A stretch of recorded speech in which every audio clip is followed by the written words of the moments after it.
Welcome to the Silver Screen Guide podcast, where we discuss films from every genre. So sit back, relax, and enjoy the podcast.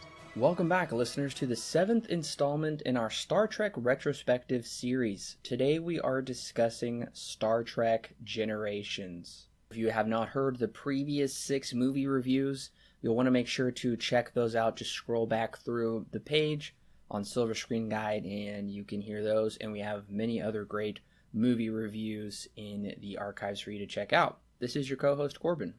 And I'm Brad. Now, before we talk about Star Trek too much, don't forget to subscribe on Facebook and Twitter. And if you go to the website, you can also subscribe through email. All of those links are in the description below. And if you are looking for some more great bonus content, such as extra movie reviews, movie commentaries, our thoughts on the latest movie news and trailers, all of that is in the link in the description below. Very easy to find. It's a great way to support Silver Screen Guide, and you get some great extra content as well. Now, Star Trek Generations came out 3 years after Star Trek VI, The Undiscovered Country. This film released November 18th, 1994, and it followed the conclusion of the 7-season TV show Star Trek The Next Generation. So it had been off the air for a little bit, but even in the latter years of the seasons, they had been planning on bringing this new crew to the big screen, since the crew from the original TV show was all retiring and would not reprise their roles for a major feature film. This film is directed by David Carson, who mostly just directed television. He did actually direct 3 episodes of One Tree Hill. Oh, wow, that's interesting. It is kind of surprising. And this was actually his first theatrical film. Beforehand, he had directed 4 episodes of the TV series. Surprisingly, Leonard Nimoy, who originally played Spock, was asked to direct this film, but he turned it down. The writers are Ronald D. Moore, who has written lots of TV and science fiction. He has written some of the Star Trek episodes. He's written Battlestar Galactica, and supposedly he's attached to write iRobot 2. Oh, wow. And Brennan Braga also wrote this movie as well, and he wrote television. Now, Dennis McCarthy is doing the score, and he has done the score for the Star Trek TV show. So it does seem like they're basically taking everybody from TV and bringing them to film. That's not always a good idea, though, because TV and film are very different mediums to work with. Right. Now, the current IMDb rating for this film is a 6.6, which is mediocre. It's nothing really that great. Right. Compared to the last film had a 7.2. Now, this film's Rotten Tomatoes score is 47%. That shows what they really think. Yeah, critics didn't like this film, whereas critics loved the previous film at 81% approval. Right. The Metascore isn't too different. This has a Metascore of 55, whereas last time was 65. And audiences gave it a B+ on CinemaScore, which, if a movie is good and enjoyable, then it should be at least an A-. B+ means it's okay when it comes to CinemaScore, and that's actually the lowest a film has received. Aside from 4 years later, Star Trek Insurrection would also get a B-. And of course, the last film had an A-. Now, the budget for the film was $35 million. Domestically, it grossed $75.6 million for a foreign gross of $42.4 million, making its worldwide total $118 million. So, for all intents and purposes, this film did great at the box office. It did fantastic. No surprise, it was #1 opening weekend with a opening weekend of $23 million. So the top 5 for that weekend was Star Trek Interview with the Vampire, the Tom Cruise Brad Pitt film, The Santa Claus with Tim Allen, the classic Lion King, the original, and Leon the Professional, which I've never seen, but I've heard it's fantastic. Now, as far as this goes in the series, box office-wise, it is 9 out of 13. So it actually did slightly better than the previous film, Star Trek VI, which doesn't really surprise me considering this is really new. The previous 6 films have been nothing but the original crew, right. And now people who have loved Next Generation TV show now get to see their favorite characters up on the big screen. Yeah, I'm sure that brought a kind of a curiosity factor to raise its rankings there. And you and I have never seen this film. But this was new for me. That's right. Not only had I never seen the film, I never really saw the series either. I never got into it. I mean, saw bits and pieces here and there, but never got into it.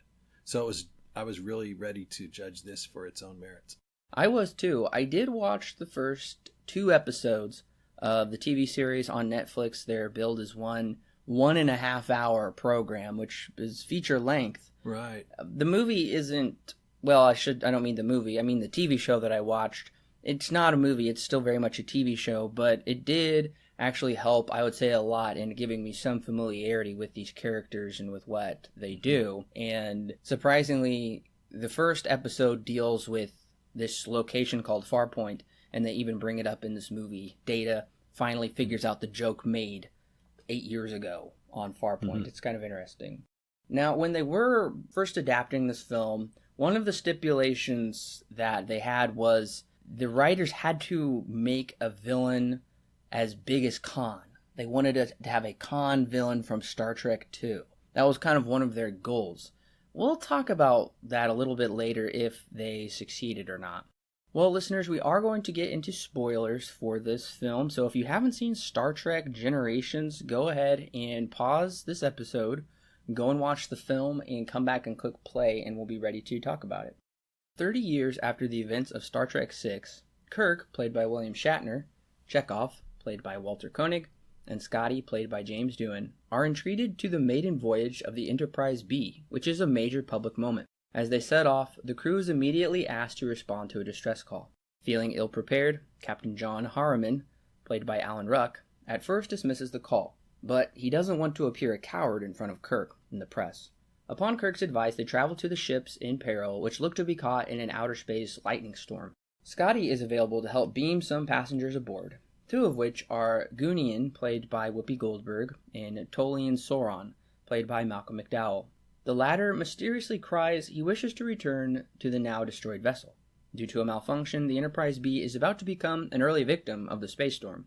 But thanks to the heroics of ex-Captain Kirk, the ship is saved, but not before a blast from the storm destroys a major section of the Enterprise, along with Kirk himself.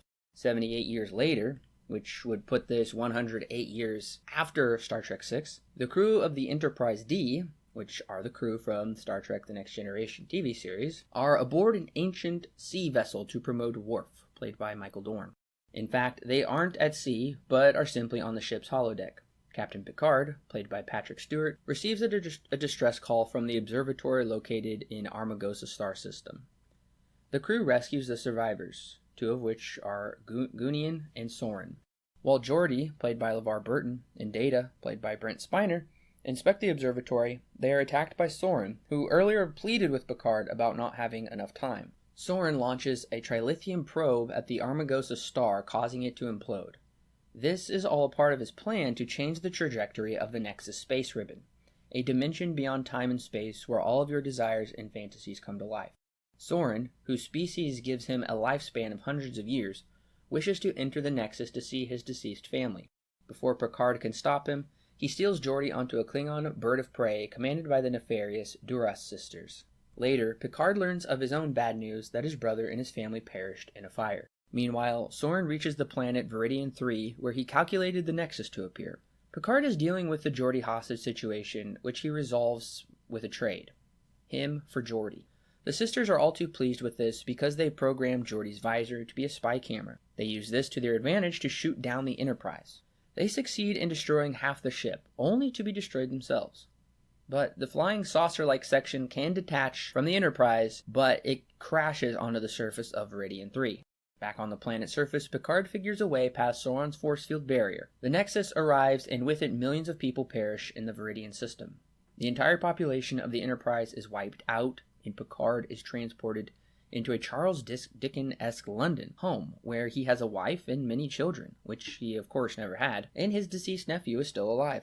Gunan appears to tell him if he wishes to set things right, then he must find another who arrived in Nexus as well. Picard transports to the lush mountains of the United States, where he finds none other than Captain Kirk chopping wood. See, 78 years ago, when the Nexus hit the Enterprise B, Kirk didn't perish, but was zapped into the Nexus. Seeing this as a chance to start over in life by proposing to his love and live a peaceful life away from Starfleet, Picard has a difficult time convincing Kirk they must travel back in time out of the Nexus to stop Sorin. This would save countless lives and would give Kirk one last adventure. The two beam out of the Nexus, and in an intense battle they defeat Sorin and prevent the coming of the Nexus. But it comes at a price. Kirk sacrifices his life to stop the event. Picard buries Kirk on the mountain just as he would like. Although the Enterprise D is destroyed, Picard believes the ship name will live on, as credits roll. One thing both you and I agreed on while watching the film is it has, at least for me, the best opening of any Star Trek film we've seen so far. I agree completely. In fact, this film opened so well that I found myself going, wow, I wish I'd watched The Generations. I mean, they really honored the old crew. I mean, bringing them in the way they did and giving William Shatner the opportunity to save the day. That was heroic, as well as it's one of the best transitions I've ever seen from one series to another series where it's going to transition characters. And so it was incredible. It hooked me. Sadly, the hook didn't last, but it really did hook me. It hooked me as well. It had the best visual effects. It was great. We've seen so far, and I was surprised to see Kirk, Chekhov, and Scotty come onto the ship. That's how the movie opens, and it was really cool. It was a little hard for us to believe they had aged so well for 30 years. Yes, the perpetual Kirk, he never ages, it seems like. I guess in the 23rd century, they got really good topical creams or something. Nevertheless, it is really exciting that this new Enterprise has a maiden voyage, and they're there to honor them, but of course there is some problem going on, and Kirk gets to be the hero, and we were both really shocked that we thought Kirk died, that Kirk went out that way. But I think I was satisfied with that. I think I was satisfied because he was such a hero. In that sense, he really died a hero and everything made sense. Because he's not going to live forever, and that his era of filmmaking is over in terms of Star Trek. They've already went 7 years into a brand new series without him. So I was satisfied with that too. But I was surprised, but yet satisfied. I was too. I thought it was quite effective. And even when it does jump 78 years later, they continue to play with our expectations as the Next Generation crew is on a ancient sea vessel. That was another hook. I was intrigued by it. I could not understand it. I'm thinking, wow, are they back on planet Earth? And why would all of this be so old? I mean, this is back in the 1800s or something, But it was reeling me in slowly. I was liking it. I did too. And another thing I did like eventually towards the end of the film was seeing Picard in his uniform, but in this Charles Dickens world. It was just really different for Star Trek to do something like that. Now, I do wish it would have been used more effectively in the film or made a bit more sense. But nevertheless, I think if they did use that as promotional material for the movie, where it's Star Trek Generations, yet they're on a sea vessel or they're in a Charles Dickens world, I think that would make for a really interesting intrigue for a Star Trek film. So I do like how they kind of mix the periods, and of course the film looks the best of any of them. Right. I would say, though, that's probably where my compliments stop. Unfortunately, so do mine. They really, really lost me. It took an abrupt left turn. It really did, and I think one of the reasons for that is the writers didn't develop a strong villain with a plot that even came close to making sense. Right. If they were really trying to get that Khan feel, they failed miserably. And it took far too long. I feel like we didn't even get to know Sorin or realize his plot until 40 minutes into the movie. Right.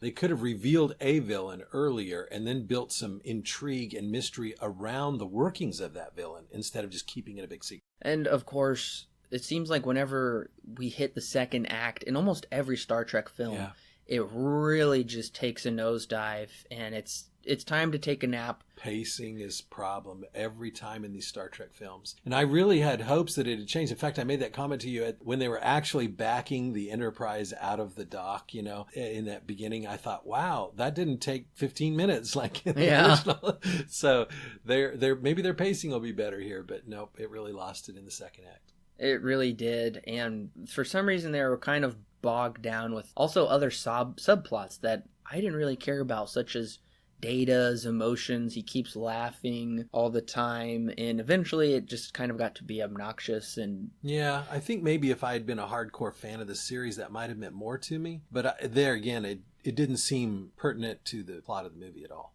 And even bringing in the Klingons, just those weird Klingon women and sisters, they didn't really do much at all except shoot the Enterprise because they kidnapped Geordi. To me, that felt a little shoehorned in there. Yeah, like you had to have an obligatory conflict with a Klingon. I did hear they were from the TV show. That kind of wrapped up their storyline. So I guess if you are a fan, some of this may mean a little bit more to you. Right. But for a theatrical film, it's not meaning very much. So they did kind of have to throw in these other subplots to fill the runtime. And when it did come to the second act, when they try and explain everything to you, and it doesn't make any sense. This whole Nexus thing makes absolutely no sense at all. Where it's some space storm that takes you to some place that you can't even understand, and then they can leave it whenever they want to. I just don't get that at all. So a lot of those things are just bad elements. And when you don't introduce your villain soon enough, and what he's going to do and how that'll affect anybody, I never felt the gravity of the situation. Like, for instance, when the Death Star first blows up Princess Leia's homeworld, and you hear everybody's like, kind of, Obi-Wan said, I heard all these voices crying out in an instant, and you can't even believe this whole planet is gone. That's hard to fathom, but at least they tried better to get you to understand that. With this, supposedly when Sorin is doing all this, he's millions of lives are perishing because of it, but we never ever see that consequence played out. So you can't even begin to have any feelings towards that. And let's just admit it, Malcolm McDowell's character Sorin is lame. It is lame. It really is. Not a great villain at all. No, I would say he's one of the worst. He's one of the least interesting. Right. He just doesn't make sense. His story isn't well told enough. And I felt like when they did bring back Kirk, I just didn't like it. It was too much. It's like Kirk will never, ever stop coming back because they always need him. Don't get me wrong. I thought it was kind of cool to see Kirk and Picard team up. But watching Kirk duke it out with this guy and then just dying for it, it just didn't feel deserved, or it didn't feel good. It didn't. The first death that we thought was a death when he was blown out of the ship really was more honoring to his role, I think. It was instead absolutely. of just this cheesy fight with this 300-year-old man, falls to his death almost, It was very cheesy, and it just wasn't meaningful. No. I didn't find any of that to be meaningful. So I was very disappointed with this film. What started off incredibly strong, it became so boring in the second act. I didn't care about this plot. And I know almost every time we talk about a Star Trek movie, we say it feels like a TV episode stretched into a full-length movie. To a full-length movie. And I haven't heard a lot of other people say it, but a lot of people said this one felt like it. And from what I've also heard is the 2-part series finale that had aired not long before, which would be movie length. Many people said that is a better, quote, film than this one. Much better story. So I'd be interested in watching that. Yeah, I think I would like to watch that now that I'm a little bit familiar with the characters. And I gotta admit, I felt like Whoopi Goldberg's character was really pointless. Her purpose was barely served except for she just was, do X Whoopi Goldberg. She'd come in at the proper time to save the day or give them what they needed to know. Some little small piece of knowledge. I did hear that she made a cameo on the TV show throughout 7 seasons, so she was on there once or a while. Okay. But nevertheless, her character was a small, unimportant part. It was small, and it really only served to enunciate things the audience was confused upon. And whenever you have to have a character tell the audience what is going on, that means you're not doing a very good job as a storyteller. Right. The script is not doing its job by unveiling the story. Right. So one of the rules of thumbs with storytelling is you're supposed to show, not tell. Right. Create the image, create it so it's a mystery they can unravel with the characters together. Not just, I'm going to just sit here and just give exposition and tell you. I'm just very disappointed with this film. I find myself asking the question, what might the film have been like had Leonard Nimoy had a bigger role? He said he turned down directing, and I don't know, that's interesting to me. what he might have been able to do more with it. Well, We'll never know. We'll never know, but I have a feeling Nimoy would have done a lot better job. I have a feeling that, yeah. We have no reason to think otherwise because, in my opinion, he's done the best films. Right. And everybody's loved it every time That's what he's directed and come on board. Well, he is Star Trek. I mean, he knows. I mean, his persona is, everything about him is Star Trek. So I think he would have done a good job. So, Brad, what is your rating and recommendation for Star Trek Generations? Well, it pains me to say, but I've now entered the realm of not recommending Star Trek films. I've always been a little generous in my recommendations because I was always such an original Star Trek fan, but I'm going to give this a 4. That's right on par because Star Trek Generations began with my highest hopes for any Trek film. Right. The opening is exciting and meaningful. I'm even intrigued for these new characters. But as with almost every Trek film, the plot falls apart or loses steam in the second act. And once again, they can't have plots worthy of the silver screen. Almost always they expand TV show plots into feature length, which destroys the pacing of the story. Right. Listeners, I nodded off a bit in the second act. The story became so uninteresting. There are elements of the film I like, but the overall package is a poorly delivered sequel. That worries me for the next 3 Picard entries. It does. They did not start off on the right foot. Star Trek Generations receives 4 stars out of 10 with a solid not recommend. I've handed out 3 4 stars so far. And of those, I would rather watch Star Trek 4, The Voyage Home, before this film, because at least it knew how to work with the 3-act structure and actually had comedic moments in a dream team-like fashion. If you do want to know which films in the series I think are worse than this one, make sure to listen to our previous reviews. Well, listeners, thank you for joining us on our review of Star Trek Generations. We want to know what you think, though. Do you like this first entry with Captain Picard? I know some people do recommend this film and do actually enjoy it and like it, and they find Malcolm McDowell's bad guy to be a pretty decent Star Trek villain. We're clearly not in that camp, but if you are, we want to know why you are, so give us your reasons. We're interested to engage with you in talking about this Generations film, which I was hoping would have been a solid transition from the old to the new, but sadly it was quite sloppy. Once again, don't forget to click that subscribe button if you haven't already subscribed to the Silver Screen Guide podcast. And if you want to follow us on Facebook and Twitter and through email so you never miss a beat with what we do not just podcasts, but we also do videos and we also do written articles, guides, movie news, all kinds of stuff. And then if you want access to exclusive bonus content that nobody else can get, then go to our Patreon page where we have multiple tiers for every different price level. That money is not going into our pockets. That money's going into creating a better Silver Screen Guide for you to enjoy on the website. Higher production values, higher artwork with podcasts, and a greater web design. All of that goes to improving the experience for you, listeners. And if you're not able to help us out with your dollars, then you can help us out in a free way. Head on over to the iTunes podcast. Give us a 5-star rating. That really does help us get noticed in the film review rankings. iTunes has rankings based upon the type of podcast, and this really does help us get noticed so other people can join the Silver Screen Guide community. We love talking about movies, and we love talking about them with you.